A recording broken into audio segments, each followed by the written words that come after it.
যে বৃষ্টির কান্না দেখে মনে পড়লো তোমায়। না না, কাউকে মনে পড়েনি। বৃষ্টি দেখলে আমার কেবল খিচুড়িকেই মনে পড়ে। এরম ভাবে বৃষ্টি বাইরে আর মাটির প্লেটে এক থালা খিচুড়ি, তার সাথে প্রিয় আচার। চাইলে একটু কাঁচা পেঁয়াজ, কাঁচা মরিচ, ভাজা শুকনো মরিচ, আহ আহ, জমে একেবারে গেছে। তাহলে চলুন আজকে দেখবেন আমার সাথে আমি কিভাবে খিচুড়ি রান্না করি। স্ক্রিনে প্রথমেই যেটা দেখতে পাচ্ছ, আমি আমার সসপ্যানে বেশ খানিকটা সরিষার তেল দিয়েছি এবং দিয়েছি তাতে চাকা করে রাখা কাটা পেঁয়াজ। এগুলোকে আমি খুব সুন্দর করে ভেজে নেব। ভাজতে ভাজতে আমি এটাতে দিয়ে দেব আমার গরম মশলা। প্রথমে দিচ্ছি একটা মাত্র এলাচ, কালো এলাচ ওটা, আর 4টার মতো দিয়ে দিলাম সাদা এলাচ। এবার দিয়ে দিচ্ছি একটু দারুচিনি। এবারে এগুলোকে একটু সিজন করে নেব।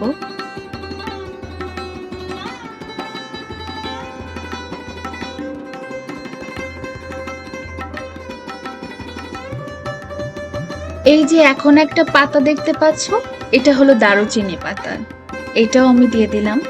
এর সাথে আমি দিয়ে দিব এই ধরো 4-5টা মতন তেজপাতা। এগুলো কিন্তু সবগুলো আমাদের গাছের তেজপাতা এবং দারুচিনি পাতা। তো এগুলোকে আমি একটুখানি করে ভেজে নেব।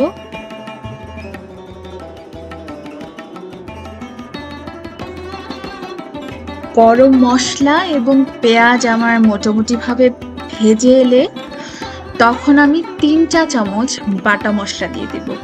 এখানে দেখতে পাচ্ছ 3 চা চামচ বাটা মশলা দিচ্ছি। আদা, রসুন এবং জিরা, এই তিনটাকে একসাথে বেটে নিয়ে সেখান থেকে আমি 3 চা চামচ বাটা মশলা ব্যবহার করছি। এবার এই বাটা মশলাগুলোকে আমি ততক্ষণ পর্যন্ত কষাবো যতক্ষণ পর্যন্ত না এর কাঁচা স্মেলটা চলে না যায়। তাহলে পুরো ভিডিওটা দেখতে থাকো, স্টেপ বাই স্টেপ সম্পূর্ণ রান্নাটাই দেখিয়ে দেব। এখন দিচ্ছি ঝালের জন্য শুকনো মরিচের গুঁড়ো 1 চা চামচ, হলুদের গুঁড়ো 1 চা চামচ এবং ধনিয়ার গুঁড়ো দিচ্ছি 2 চা চামচ। গুঁড়ো মশলাগুলো দেওয়ার সাথে সাথে আমি খুব ভালো করে নেড়ে নেব এবং সম্পূর্ণ মশলাটাকে একটু মিশিয়ে নেব। এ পর্যায়ে আমি দিয়ে দিচ্ছি লবণ। লবণটা একেবারেই নির্ভর করে তোমাদের স্বাদের উপরে। এবারে আমি এই ধরো 12 থেকে 15টার মতো চিংড়ি মাছ মাথা এবং খোসা অর্ধেকটা ছাড়িয়ে নিয়েছি। সেটাকে আমি অ্যাপ্রক্সিমেটলি 30 থেকে 40 সেকেন্ডের মতো একটু কষিয়ে নেব। আমি কিন্তু এর চেয়ে বেশি কষাবো না, কারণ চিংড়ি মাছটা যদি ওভার কুক হয়ে যায় তাহলে ওটা খেতে একদম ভালো লাগে না, খুবই চিউই চিউই একটা টেক্সচার আসে আর খুব শক্ত শক্ত লাগে। আমি একদম চাচ্ছি না আমার চিংড়ি মাছটা যদি শক্ত হয়ে যায় তাহলে একেবারে আমার পুরো খিচুড়ির মজাটাই নষ্ট হয়ে যাবে। তো এখন আমি চিংড়ি মাছগুলোকে আলাদাভাবে তুলে নেওয়ার জন্য একটুখানি পানি দিয়েছি, যাতে চিংড়ি মাছের গায়ে যে মশলাগুলো ছিল এক্সট্রা সেই মশলাগুলো পাতিলেই রয়ে যায়, শুধু চিংড়ি মাছটা আমি তুলে নিতে পারি। এখন চিংড়ি মাছগুলো আমি তুলে নিচ্ছি। আচ্ছা, আমি তো পার্সোনালি চিংড়ি মাছ খেতে ভীষণ ভালোবাসি, কি বলবো তোমাদের। আর তা যদি হয় বৃষ্টির দিনে খিচুড়ির সাথে, একদম কোনো কথা হবে না। আমি যখন রান্না করছিলাম তখন আমার বাড়ির ভেতরে আমার ছোট বোন একদম আমার মাথাটা খেয়ে ফেলছিল যে আপনি আমি খাবো, আমি কখন খাবো, আমি কখন খাবো। আচ্ছা, তোমাদের বাড়িতেও কি এরকম কোনো মানে ছোট পার্টি আছে নাকি, যে তুমি রান্না করতে বসলে এরকম বাটি থালা নিয়ে হাজির হয়ে যায় যে খেতে দাও খেতে দাও, কখন খাবো কখন খাবো? শুধু আমার ছোট বোন এটা করে না, আমার বাবাও করে এবং ক্ষেত্র বিশেষে আমার মাও করে। রান্নাটা যখনই খুব ভালো মতো স্মেল ছড়াবে তখনই বুঝবে যে হ্যাঁ, তুমি রান্না করতে শিখে গেছো।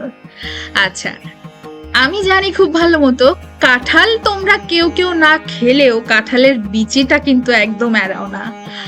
আমি এবারে আজকের খিচুড়িটা রান্না করছি কাঁঠালের বিচি দিয়ে। কি শুনতে একটু অবাক লাগছে? অবাক লাগলেও বাড়িতে একবার হলেও এভাবে রান্না করে খাবে। আমি বলছি এটা কিন্তু অন্যান্য খিচুড়িকে একেবারেই হার মানিয়ে দেবে। কাঁঠালের বিচির লাল অংশটা ছাড়িয়ে নেওয়ার কোনো দরকার নেই, ওতে রয়েছে বেশ কিছু পুষ্টি গুণাগুণ।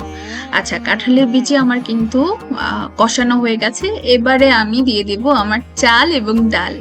চাল ও ডাল আমি ধুয়ে অনেকক্ষণ আগে রেখেছিলাম।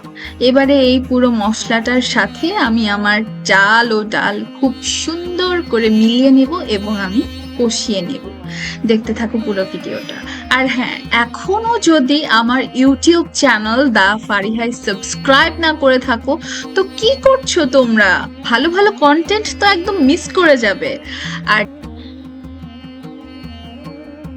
আর তোমরা তো জানোই দা ফারিহা সব সময় সব খাবারকে একটু ভিন্নভাবে প্রেজেন্ট করে, অবশ্যই প্রফেশনাল ওয়েতে, এবং খুব গড়পড়তা এই যে ফুড ব্লগার অ্যান্ড অল এদের মতো না করে কন্টেন্টটা একটু ডিফারেন্ট করার চেষ্টা করি। তো তোমরা যদি like and comment and share না করো তাহলে তো আমার মন খারাপ হয়, আর মন খারাপ হলে কিন্তু এরকম ভিডিও আমি আর দেব না বলে দিচ্ছি। এখনই সাবস্ক্রাইব করো এবং ভিডিওটা যদি তুমি ফেসবুক পেজে দেখে থাকো তাহলে লাইক অ্যান্ড শেয়ার করে দাও। আর যদি ইউটিউব চ্যানেলে দেখে থাকো দেখো তো একটু চেক করো তো ইউটিউব চ্যানেলটাকে সাবস্ক্রাইব করেছো কিনা। আর যদি সাবস্ক্রাইব না করে থাকো তাহলে এখনই সাবস্ক্রাইব করো এবং লাইক বাটনটা হিট করতে ভুলবে না। আর খিচুড়ি তোমারও প্রিয় কিনা সেটা কিন্তু আমাকে কমেন্টে অবশ্যই জানাতে ভুলবে না। গল্প করতে করতে আমাদের খিচুড়ি কিন্তু পানি দেওয়ার সময় হয়ে এসেছে। আমি আমার আন্দাজ মতো খিচুড়িতে পানি দিয়ে নিচ্ছি।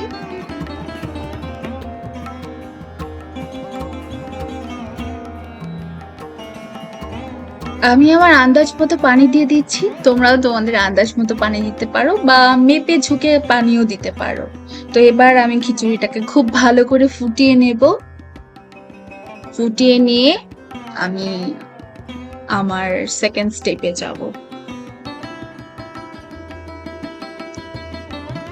পানিটা টেনে এলেই আমি আমার চিংড়িগুলো দিয়ে দেব। চিংড়িগুলো দিয়ে খুব ভালো করে মিশিয়ে নেব।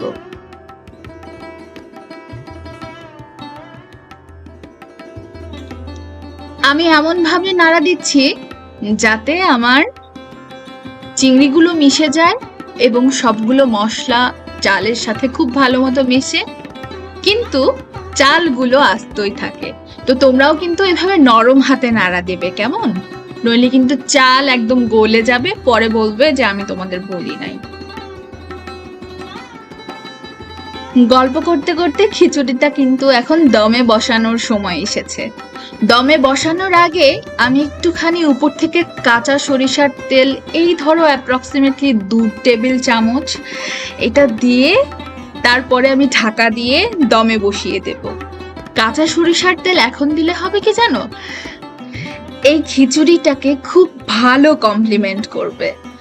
তাই তোমরা কিন্তু এই স্টেপ একদম এড়াবে না, কেমন?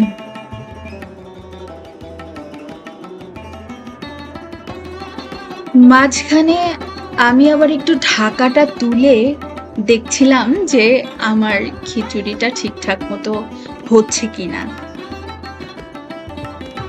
প্রিয়জনের জন্য অপেক্ষা করতে পারলেও আমি কিন্তু এই খিচুড়ির জন্য অপেক্ষা মোটেও করতে পারি না। আমার মতো কি তোমাদেরও এরকম অবস্থা?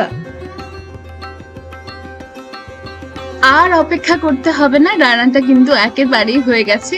এই যে দেখতেই পাচ্ছ। এবার আমি ঝটপট করে খেতে চলে যাব। তোমরা কিন্তু সাবস্ক্রাইব না করে যাবে না, সামনে কিন্তু আরো ভালো ভালো কন্টেন্ট আসছে, মিস করে যাবে। আজকের মতো এতটুকুই। আল্লাহ হাফেজ। দা ফারিহার সাথেই থেকো।